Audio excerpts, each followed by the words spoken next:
கூட்டணி அமைச்சாச்சு.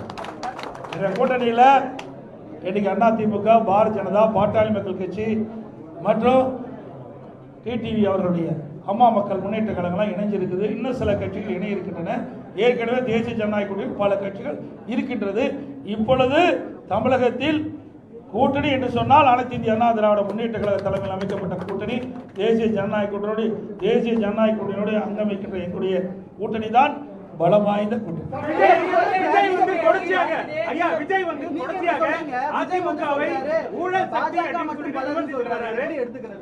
ஏங்க அவரு வெளியில் பொது வெளியில் பார்த்தா தாங்க தெரியும்.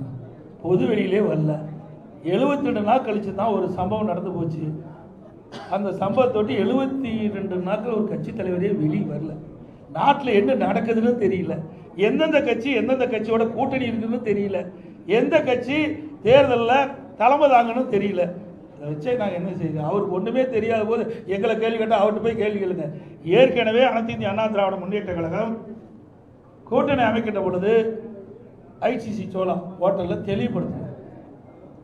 மரியாதைக்குரிய மாண்புமிகு உள்துறை அமைச்சர் திரு அமித்ஷா அவர்கள், நானும் எங்களுடைய மூத்த நிர்வாகிகள் எல்லாம் கலந்து கொண்டு முதல் பேட்டியிலே சொன்னார், அனைத்து இந்திய அண்ணா திராவிட முன்னேற்ற கழகம், தேசிய ஜனநாயக கூட்டணி இரண்டும் இணைந்து புதிய கூட்டணி அமைச்சிருக்குது. இந்த கூட்டணிக்கு அனைத்து இந்திய அண்ணா திராவிட முன்னேற்ற கழகம் தலைமை தாங்கும். இந்த கூட்டணி தேர்தலில் வெற்றி பெற்று ஆட்சி அமைக்கும். அதிமுக ஆட்சி அமைக்கும். எங்களுடைய கூட்டணியுடைய வேட்பாளர் இபிஎஸ் தெளிவுபடுத்தியாச்சு. முதலமைச்சர் வேட்பாளர் இபிஎஸ். இது அவர் டிவியில் பார்க்கல, தொலைக்காட்சியில் பார்க்கல, பார்க்கறதுக்கு நேரம் இல்லை, மக்களை பார்க்கறதும் இல்லை, தொலைக்காட்சியில் பார்த்து தெரிஞ்சுக்கல, ஒண்ணுமே தெரியாததை வச்சு எங்கிட்ட கேள்வி கேட்கணும். புரியுதுங்களா? தெரிஞ்சிருந்தா பரவாயில்ல. ஒரு கட்சியுடைய தலைவர் எல்லாம் தெரிஞ்சிருக்க வேணும். தெரியாம அறியாம பேசிட்டு இருக்காரு. நாட்டில் நடக்கிற நிலவரம் என்னன்னே தெரியல. இப்படி ஒரு தடவையாவது பிரஸ் மீட் காட்ட சொல்லுங்க, புரிஞ்சுக்கிட்டோம். நாட்டில் உங்களை போல் இருக்கிற நிருபர்கள் கேட்கின்ற கேள்விக்கு பதில் சொன்னா தான் வெளியில என்ன நடக்குன்னா அவர் புரிஞ்சுக்கிட்டோம்.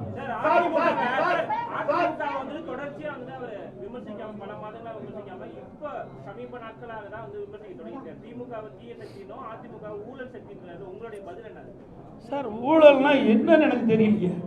ஊழல் சக்தினா என்ன? யார் குறிப்பிட்டு சொல்றாரு? நீங்களா ஒரு கற்பனை பண்ணிக்கிட்டு இவர் தான் சொல்றீங்க. தீய சக்தி, ஊழல் சக்தி யாரை குறிப்பிட்டு சொல்றாரு? குறிப்பிட்டு சொன்னா தானே சொல்ல முடியும். எங்களெல்லாம் ஊழல் சொல்றதுக்கு வழியே கிடையாது. மாண்பு அம்மா அவர்களை ஏற்றுக்கிட்டார். ரோல் மாடல் அம்மா பேர் சொன்னாரா இல்லையா?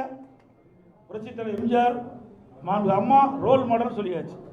எங்களுடைய அதிமுக ஆட்சி நான் முதலமைச்சர் இருக்கும்போது என் மீது ஊழல் குற்றச்சாட்டு சொல்லி நீதிமன்றம் போய் நீதிமன்றத்தில் நிரபராதின்னு வந்திருக்கிறேன். எப்படி ஊழல் சொல்ல முடியும்? யார் கூட வச்சிருக்கிறாரு? அவர் கூட அதிமுக ஒருத்தர் வெளியில் போய் ஊழல் அந்த யார் உங்களுக்கு சேர்ந்திருக்கான்னு தெரியும். நான் பெயர் சொல்ல விரும்பல. தாவகாவில் போய் சேர்ந்திருக்காரு. அவர் ஊழல் குற்றச்சாட்டு புரிஞ்சு ஜெயிலிருந்து வெளியே வந்தவர். வந்தாரா இல்லையா? அப்ப யாரோட கூட்டணி வச்சிருக்காரு? ஆக எங்களை குறிப்பிட்டு சொன்னால் அதுக்கு உண்டான பதில் நாங்கள் தெளிவாக சொல்லுவோம். நிறைய பதில் இருக்குது எங்களுக்கு. ஒன்றும் பதில் இல்லாதெல்லாம் இல்லை. இது பொன்விழா கண்ட கட்சி 31 ஆண்டு காலம் ஆட்சி புரிந்த கட்சி. நீங்க 31 ஆண்டு காலம் ஆட்சி புரிந்த கட்சிங்க.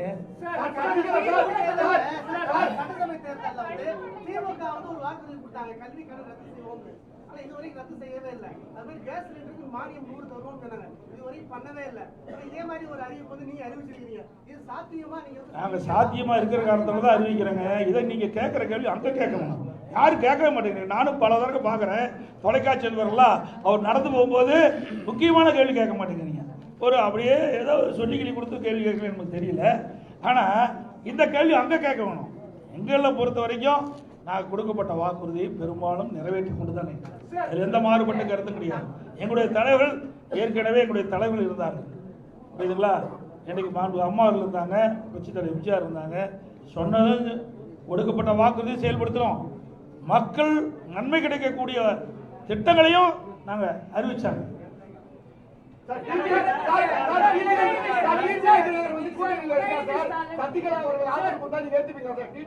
சார் அதெல்லாம் ஏற்கனவே முடிஞ்சு போச்சு. அதை ஏன் திருப்பி பேசிட்டா? சார் நான் ஏற்கனவே தெளிவுபடுத்திட்டேன். திருப்பி திருப்பி கீழே விழுந்த ரெக்கார்டு மாதிரி கேட்காதீங்க. அதெல்லாம் ஏற்கனவே முடிந்து போன கதை. அதை திருப்பி பேச வேண்டிய அவசியம் இல்லை. உங்களுக்கு பத்திரிக்கை ஊடகத்துக்கு விறுவிறுப்பான செய்தி வேணும். அதனால சொல்றேன், இனி இது மாதிரி கேள்வி கேட்காதீங்க. நான் ஏற்கனவே தெளிவுபடுத்திட்டேன்.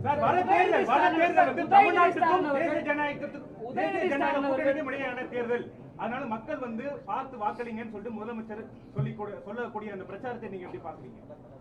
ஏற்கனவே நான் சொன்ன ஒரு பொம்மை முதலமைச்சர், திறமையற்ற முதலமைச்சர், ஒரு கட்சிக்கு தலைவராக இருக்கார் திமுக தலைவர். அதுவே ஒரு வேதனையான விஷயம் தான். நல்லா சிந்திச்சு பாருங்க. இது எந்த எலெக்ஷன் இருக்குது? இது தமிழ்நாட்டில் யார் ஆட்சிக்கு வரணும், யார் ஆட்சிக்கு வரக்கூடாதுன்னு நடக்கிற தேர்தல். புரிஞ்சுக்கிட்டீங்களா? ரெண்டாவது, எங்களுடைய கூட்டணிக்கு தெளிவுபடுத்தியாச்சு. திருப்பி சொல்றேன், எங்களுடைய கூட்டணி அதிமுக தான் கூட்டணிக்கு தலைமை தாங்கும். அதிமுக எங்களுடைய கூட்டணி வெற்றி பெற்று அதிமுக ஆட்சி அமைக்கும். இதுக்கு மேல என்ன வேணும்? தேசிய கூட்டணி எங்களை சொல்றதுக்கு எதுவுமே இல்லைங்க.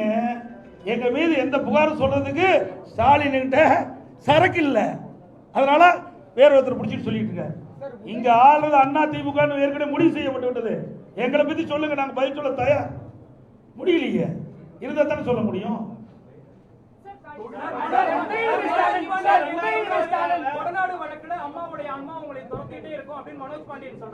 அதனாலதான் ஆன்மா துரத்தங்காட்டி தான் அங்க ஓடிட்டு. ஆன்மா யாரை துரத்தது பார்த்தீங்களா? உண்மையா இருக்கிறீங்களா? எங்களை ஆசீர்வாதம் பண்ணிட்டு இருக்குது அம்மா. அதனால இங்க இருந்துட்டு இருக்கிறோம். இங்க இருக்கின்றவர்கள் யாரெல்லாம் தவறு செய்தார்களோ, யாரெல்லாம் இந்த இயக்கத்துக்கு துரோகம் செய்தார்களோ, அம்மாவுடைய ஆன்மா அவர்களை ஆட்டி படைச்சிட்டு இருக்குது.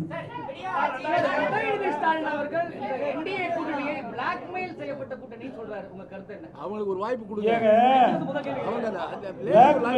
என்ன பிளாக்மெயில்? ஒரு கோஆபரேஷன் ஒட்டுமொத்த என்டிஏ கூட்டணியுமே ஒருங்கிணைக்கப்பட்ட ஒரு கூட்டணி. அவரு அதான் சொல்ற, அவரு நினைச்சுக்கிட்டு கேட்கிற கேள்விகளை என்கிட்ட பதில் கேட்காதீங்க. அவரை தான் திருப்பி கேட்கணும். அதிமுக ஏன்னா ஒரு தேசிய அளவில் இருக்கிற ஒரு கூட்டு கட்சிங்க.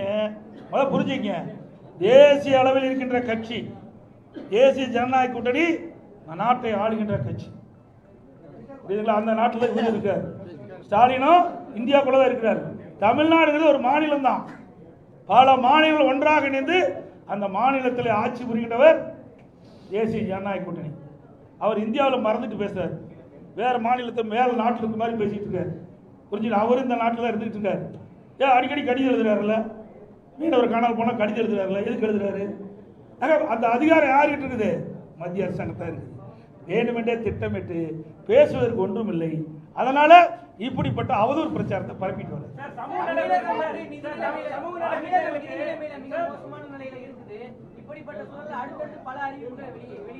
ஏங்க, நாங்க ₹1 வருமானம் இல்லாத போதே ஆட்சி செய்த கட்சிங்க அதிமுக கட்சி. கொரோனா காலத்தில் எங்களுக்கு என்ன வருமானம் வந்தது? ₹1 வருமானம் கிடையாது அரசாங்கத்துக்கு. அந்த காலகட்டத்தில் கூட வருவாய் இல்லாமலேயே ஆட்சி புரிந்த கட்சி அதிமுக கட்சி. அதனால வருவாய் பெருக்கி உயர்த்தி நாங்கள் அறிவிக்கின்ற திட்டங்களுக்கு தேவையான நிதிகளை உருவாக்குவோம். கொடுக்கப்பட்ட வாக்குறுதியை நிறைவேற்றி தருவோம். அதெல்லாம் பிறகு சொல்லுவோம் சார். இன்னும் நாள் இருக்குது. இப்பவே சொல்லிட்டு இன்னும் 1 வருஷம் இருக்குல்ல, ஒரு 2 மாசம் இருக்குல்ல.